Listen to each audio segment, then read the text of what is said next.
talking to you while. All right, time to get heavy outside of our Beacon Hill studio. The heavy hitters are here. Cosmo Macero of O'Neill & Associates, a man who owns a Richard Seymour game jersey. You keeping it after he punched Roethlisberger? You kidding me? I got to get it signed now. Peter Kagis of the Boston Phoenix, a JP resident whose pizza shop has been in the news recently. Be careful over there. My word, it's getting scary. It's getting very scary. Speaking of scary, gentlemen, neither of you are traveling any great distance for Thanksgiving, which is good because the image of you getting patted down, Cosmo, is troubling for all as we get ready to eat our turkey and stuffing. However, I bought a new belt. Good. It's opt-out Wednesday tomorrow. Were you going to Logan? Would you opt out of the pat-down?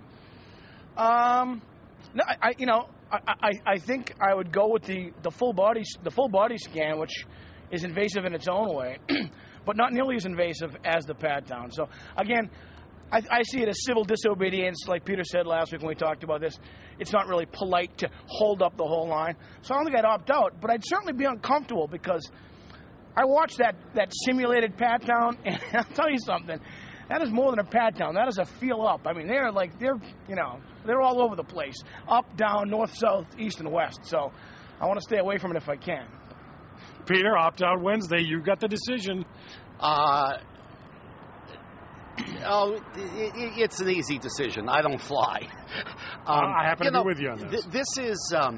This is a very interesting story because if you look at the numbers, it's something of a media concoction. Not a lot of people have been patted down, only about 2% of those traveling. However, even though there's an element of media manufacture at work here, this story catches on the imagination because we're living in a society where the government is increasingly encroaching on all our rights. Now even the right to be left alone. Listen, most people would be surprised to learn that as this is going on, the federal government is trying to get Google and Facebook, for example, to allow them access to our accounts. They're going to try to extend wiretapping under the name of terrorism. So Google accounts and Facebook accounts, and I presume Yahoo accounts, will be monitored. This is scary stuff. Is Peter right, A, that this is a media concoction, Cosmo? And B, is he right that this is the poster child for government just intruding on our lives? I disagree. I think that the measures at the airport, at the TSA security check, they're unpleasant and invasive, but it's a necessary step to go through to ensure safety, I think, on those flights. And it's the price of flying, so to speak. And I think if you want to have that freedom, it's a price you have to pay. But let me ask this. When I buy a bus ticket in Portland, Maine... It's coming next, so don't worry. I have to show an ID when I'm going to Boston, Portland. When do they start patting me down on the bus? Trains and buses are being discussed. And listen, I lived in my years in New York a few blocks from the World Trade Center. I mean... But when does enough become enough? Let's switch topics for a second. Cosmo, I'm going to ask you to put your microphone down. You're a UMass grad who has an interest in this story, so I can't have you comment on it. Peter, I can't have you comment on it. UMass President Jack Wilson is stepping down. They're looking for a replacement. We find out yesterday, even though it wasn't supposed to be leaked, it is leaked, that UMass Lowell Chancellor Marty Meehan is the front runner. Is this another Beacon Hill nationwide search at work here, Peter, or is this thing actually on the level it just looks squirrely? It could entirely be on the level. It's problematic, though, and here's why. We have a raging scandal on Beacon Hill with patronage in the probation department.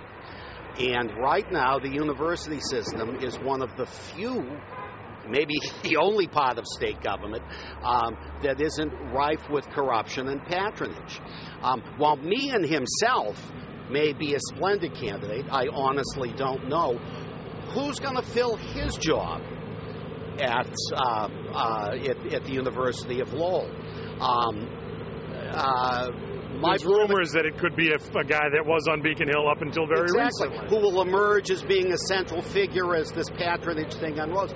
So what it does is it extends the mine of corruption into public higher education.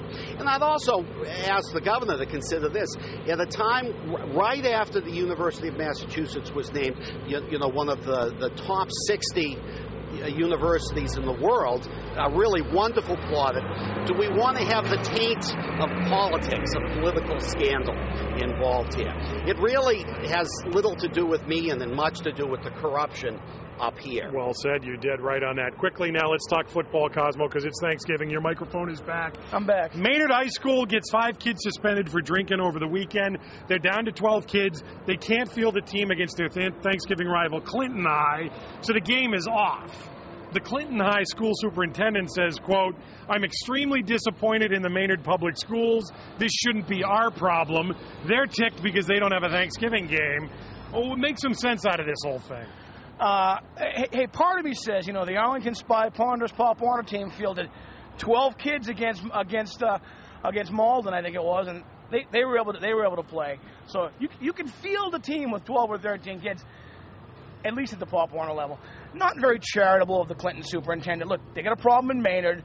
Maynard's doing the right thing, taking those kids off the table. You can't play, and it's real hard to get, for real, 12 kids to play an entire game at the high school level. It is dangerous. Someone's going to get hurt. Someone's going to get sick. We're way over time, Peter. I got to have you hold it right there. And Cosmo, I can't get that a Pat's cold. Sorry, my friend. I said I can't get to it. It's Cosmo Macero Jr. Associates. Peter Cadges of the Boston Phoenix. Happy Thanksgiving, gentlemen. One and all.